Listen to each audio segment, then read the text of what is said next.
We have a quiz on the board today. Maho-san, will you read the first question, please?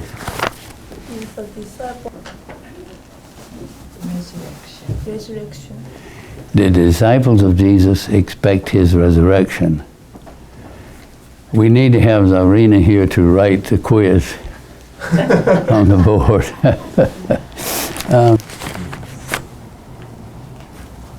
Now, I'm going to ask Fuji-san to answer question 1. Fuji-san, this is a preliminary, your answer will be a preliminary answer, and it doesn't matter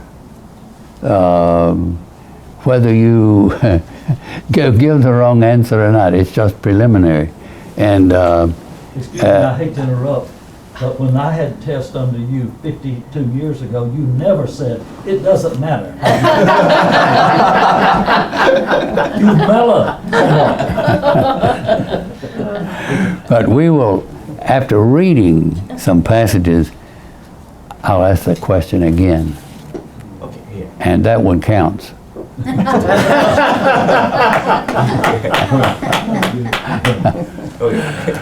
Okay? Okay.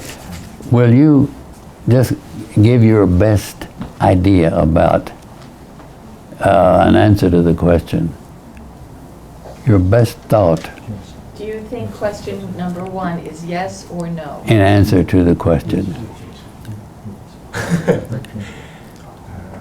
think number 1 is difficult for me, so I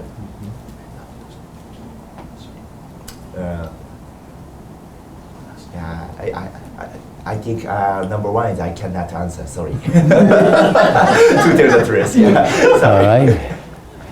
Fuji-san, thank you very much. Sorry. Not yet answered. Sorry. Let me ask Hasegawa-san. What would you say, Hasegawa-san? Were they expecting his resurrection, or were they not? Not. All right. Thank you very much for your forthright answer. Very good, Hasegawa-san. Number 2. Hasegawa-san, will you please read number 2? Well, disciple easily convinced that he had risen. Thank you very much, yes. Were the disciples easily convinced that he had risen? Shinji-san, will you please answer that question? No, they won't. Okay, thank you very much, Shinji-san. Number 3. Will you please pronounce that word, Maho-san?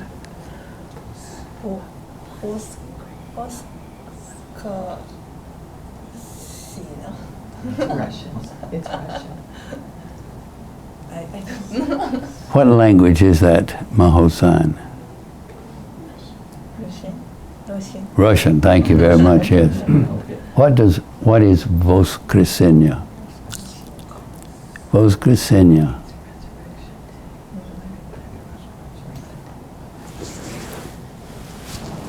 I'm trying to see Shinji-san. Shinji-san, what is the meaning of Voskresenia? That means the Sunday. Yes. And the resurrection day. It's the Russian name for Sunday, and it means Resurrection Day. It's the day of resurrection of Jesus. Voskresenia. All right. On what day was Jesus risen? Voskresenia. Sunday. All right. Now let's read from Mark 16.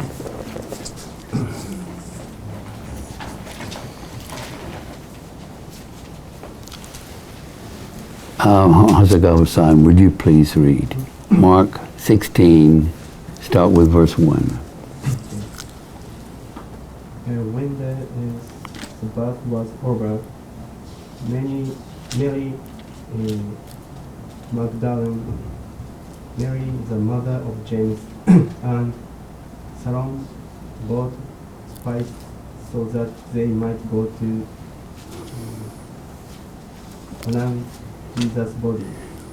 Very early on the first day of the week, just after sunrise, they were on their way to the tomb. And they asked each other, who will roll the stone away from the entrance of the tomb? Thank you very much. Yes. Why did these women go to the tomb? Were they going to see the resurrection of Jesus? No. Did they expect his resurrection? No. They did not. They were going there to finish anointing his body. It was the Jewish burial custom to place spices on the body and wrap it in linen cloth. That was to retard bad odor.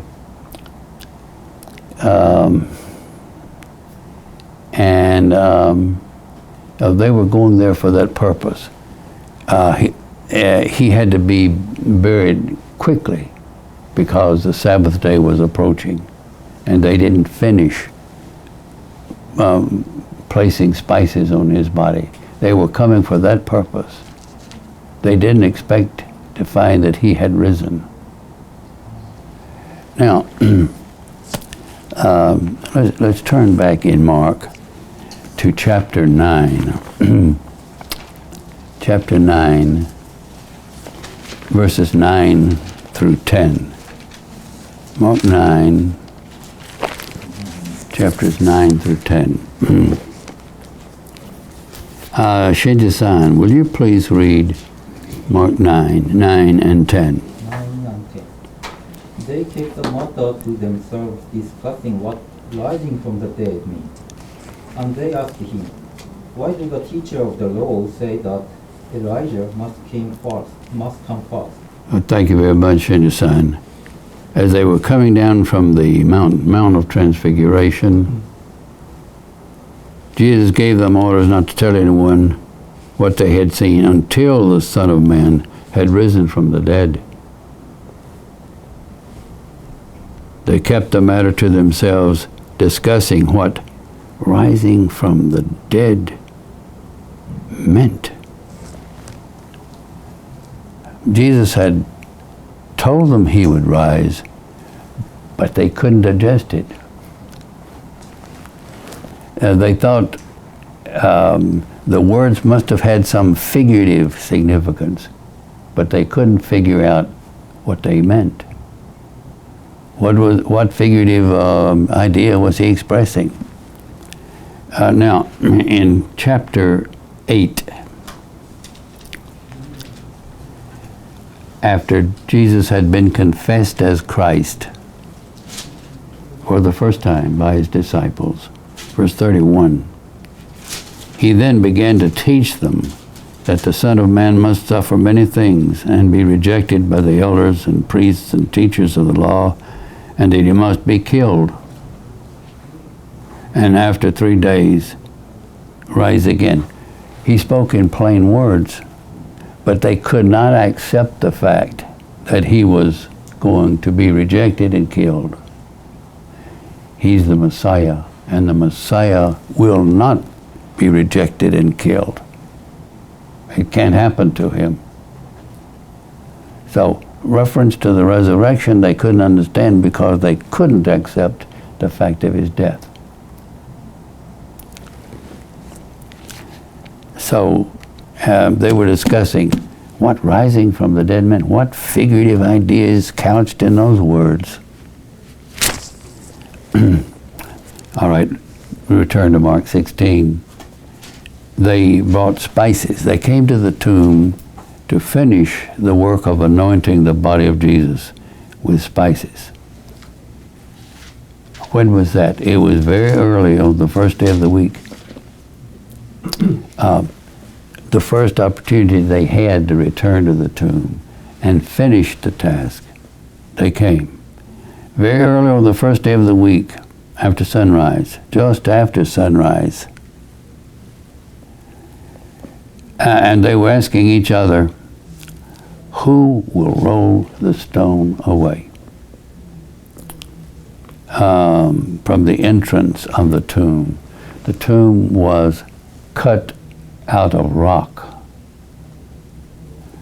And last week, Mean illustrated for us the kind of tomb. There's a tomb cut out of the rock, and there was a trench cut out before the entrance. It sloped downward, and what covered the entrance of the tomb was a stone, flat and round. It could easily be rolled into place to cover the entrance because of the downward slope of the trench in which the stone was set. But it was difficult to roll the stone upward to uncover the tomb. So they wondered, who will roll the stone away from the entrance of the tomb? Okay, verse 4. Shinisan, will you please read verse 4? Shinji-san, verse 4. From verse 4. But when they looked up, they saw that the stone, which was very large, had been rolled away. As they entered the tomb, they saw a young man dressed in a white robe sitting on the right side, and they were alarmed. "Don't be alarmed," he said. "You are looking for Jesus the Nazarene, who was crucified. He has risen. He is not here. See the place where they laid him.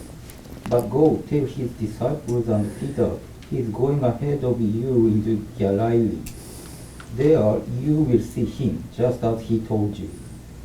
Trembling and bewildered, the women went out and fled from the tomb.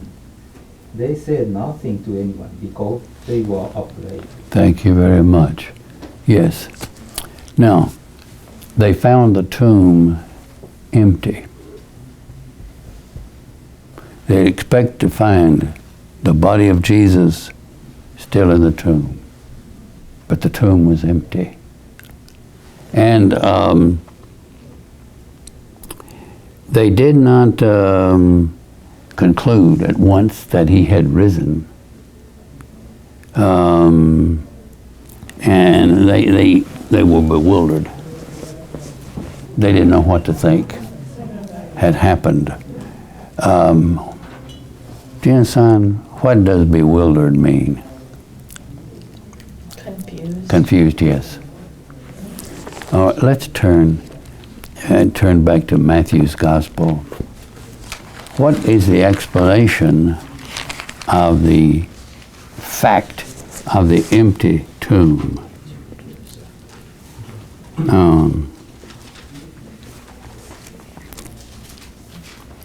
28 verse 13.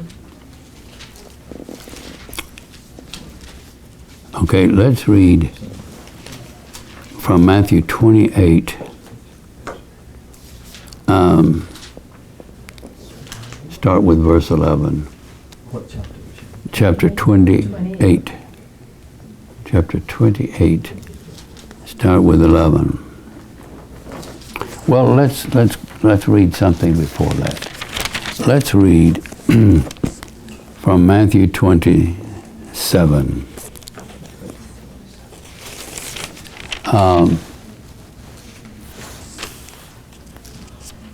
Maho-san, would you read, please, from Matthew 27, start with verse 36.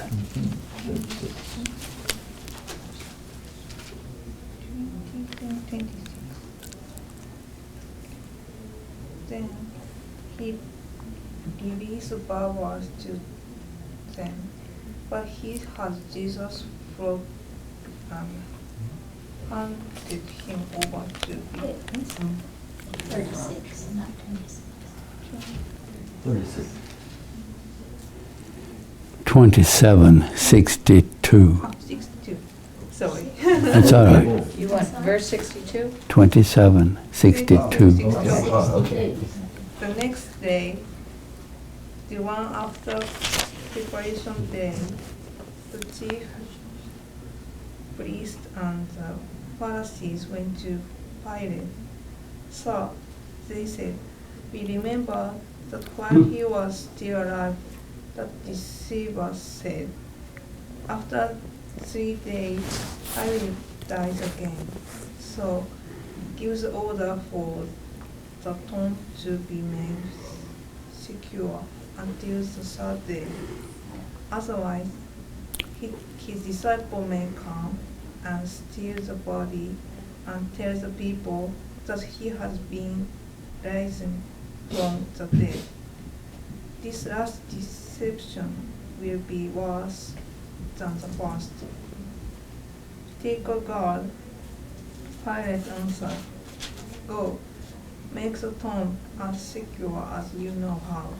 So they went and made the tomb secure by putting a seal on the stone and posting the guard. Thank you very much. Yes. There was a guard placed at the tomb so that the tomb couldn't be tampered with.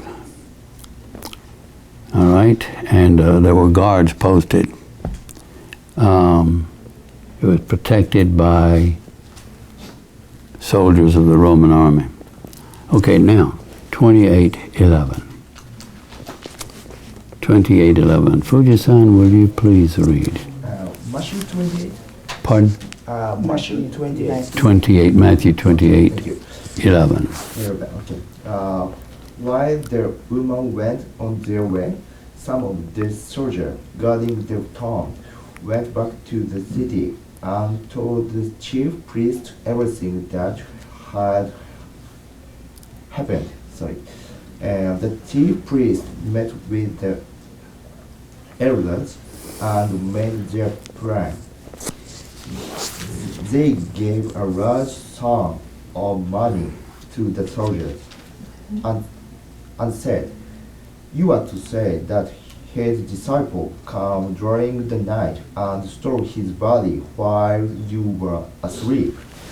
And if the governor should hear this, we will convince him that you are innocent, and you will have nothing to worry about." The girls took the money and did what they were told to do. And so that is a report spread around by the Jews to this very day. All right, thank you. That's one explanation of the empty tomb. Was the empty tomb recognized as a fact? Yes. It was. The chief priests and elders recognized it as a fact. How did they explain it? The tomb is empty because they bribed the soldiers to say, while we were asleep, his disciples came and stole his body. I mean, it's ridiculous.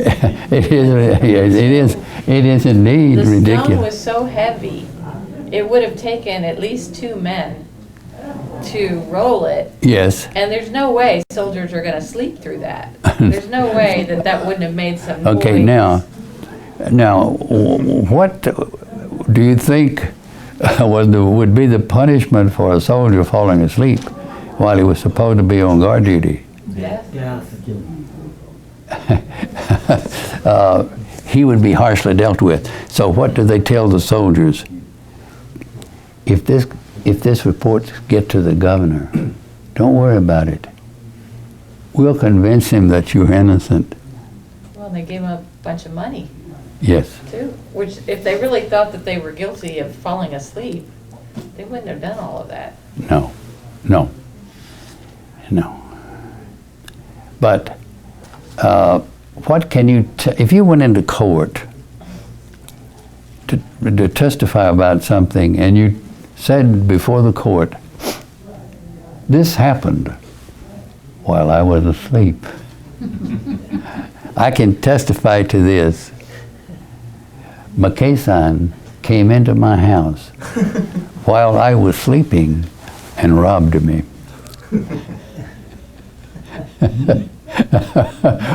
While I was sleeping, who would believe that? Pardon me, McKay-san. I'm just trying to illustrate a point. You can't testify to what happened while you were asleep. One other, since they might be killed, or they took their job seriously, the soldiers, normally all the soldiers don't sleep at the same time. Right. I mean, take turns if you're going to sleep. Right. Then maybe the authorities never know you slept. Right. But you still have got the place covered. Right. So that's another.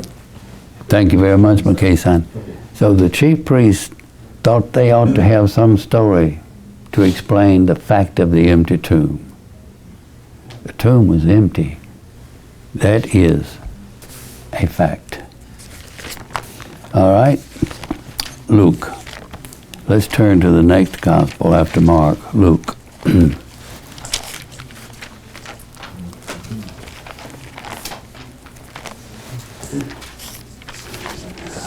Luke 24.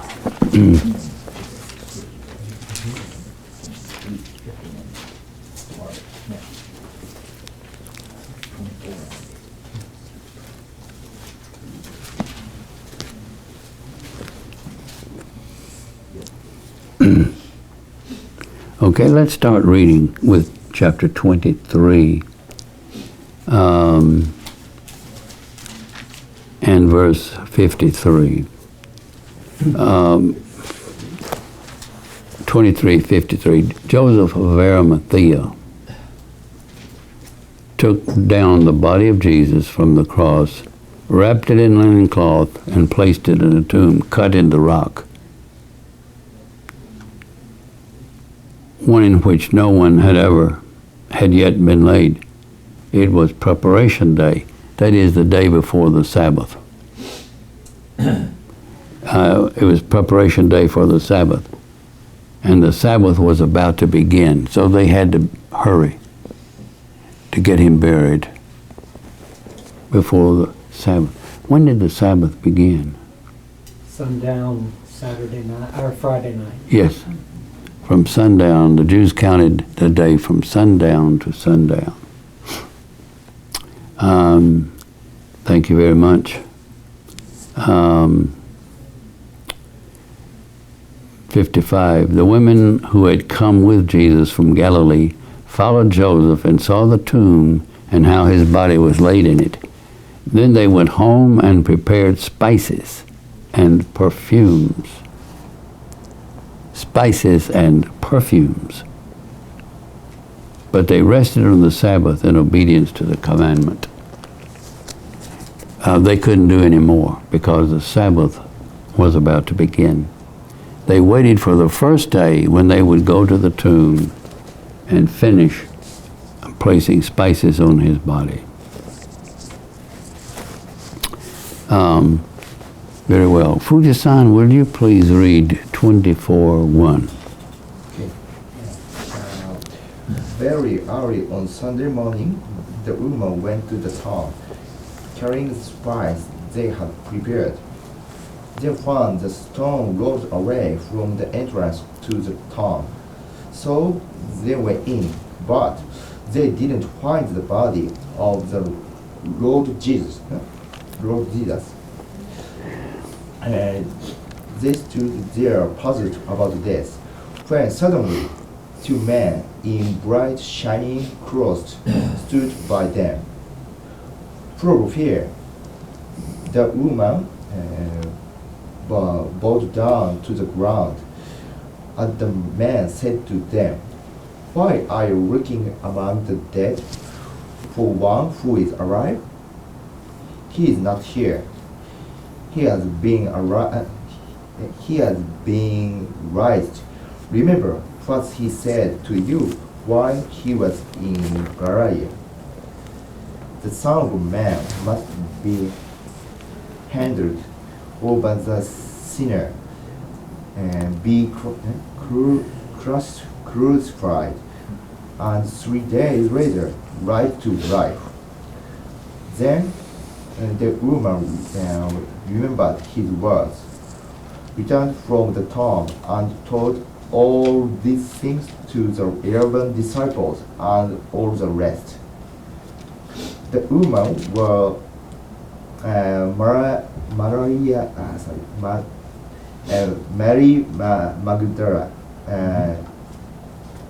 Jonah, and Mary, the mother of Jesus. They are the other woman with. They told these things to the apostles, but the apostles thought that what the woman said was nonsense. What the woman said was nonsense, and they didn't believe them. But Peter got up and ran to the tomb. He bent down and saw the grave closed, but nothing else. Then he went back home, amazed at what had happened. Thank you, Fuji-san. Yes.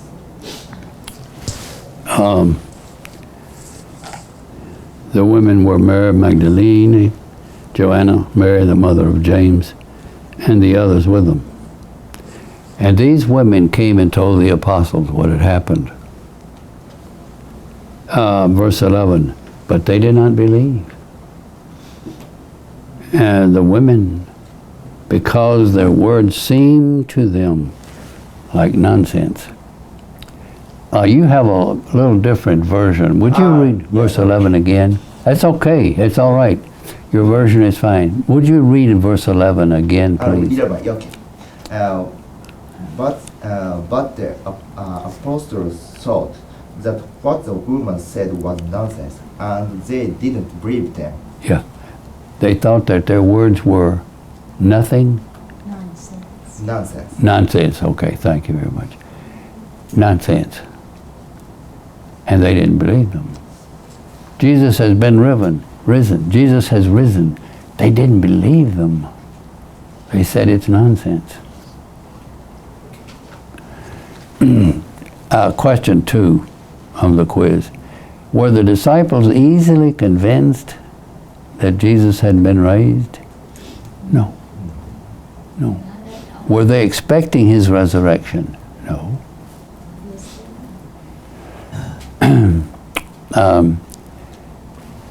Is it that they saw a shadow on the wall and they heard the rustling of the wind and they said Jesus is risen and has appeared to us and spoken to us? No.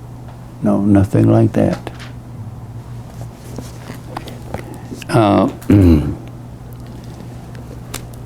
They said he'd risen because they were expecting his resurrection? No. No. Verse 13, now that same day, 2 of them were going to a village called Emmaus, about 7 miles from Jerusalem. They were talking with each other about everything that had happened. As they talked and discussed these things with each other, Jesus himself came up and walked along with them, but they were kept from recognizing him. He asked them, what are you discussing together as you walk along? They stood still, their faces downcast. Downcast, what does that mean? Sad. Their faces downcast. One of them, named Cleopas, asked him, are you the only one living in Jerusalem who doesn't know the things that have happened there in these days? What things? He asked. About Jesus of Nazareth. They replied, he was a prophet, powerful in word and deed before God and all the people. The chief priests and our rulers handed him over to be sentenced to death, and they crucified him. But we had hoped that he was the one who was going to redeem Israel. We had hoped that he was the one who's going to redeem Israel. What do those words mean? We had hoped. They don't hope anymore. They have no hope because he's dead and he's gone. And there's nothing more he can do. We had hoped, but we hope no longer about him. And what is more, it is the third day since all this took place.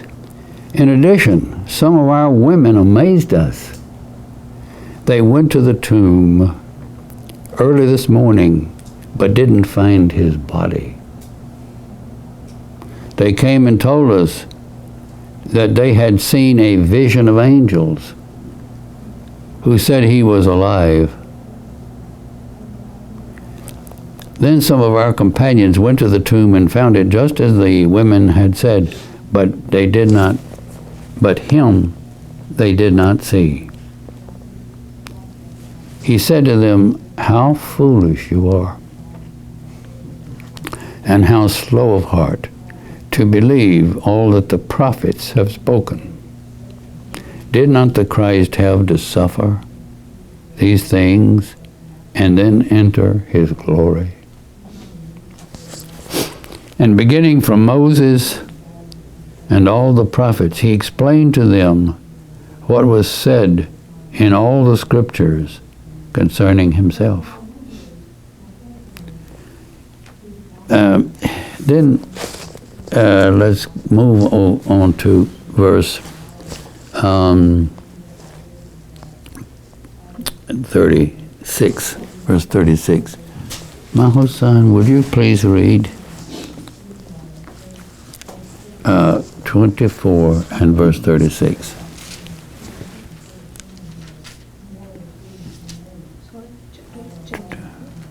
Verse 36.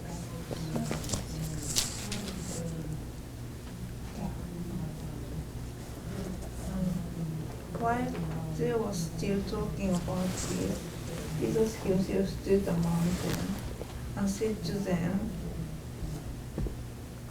"Peace be with you." All right, that's a Hebrew greeting. Peace to you. That would be what, Gina-san? Shalom. Shalom Lechem. Peace to you. Shalom. All right, please read on, Maho-san. They were startled and frightened, thinking they saw a ghost. He said to them, "Why are you troubled, and why do doubts rise in your mind?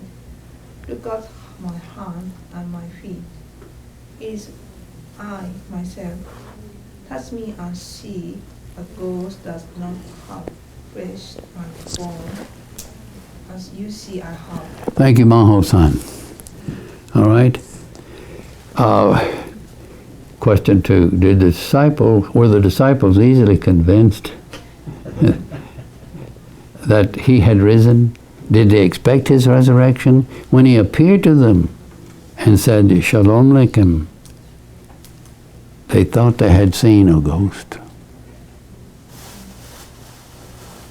He said to them, "Look at my hands and my feet. It is I myself.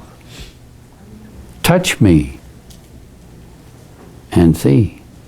A ghost does not have flesh and bones, as you see I have." Thank you very much for your presence today and for your attention.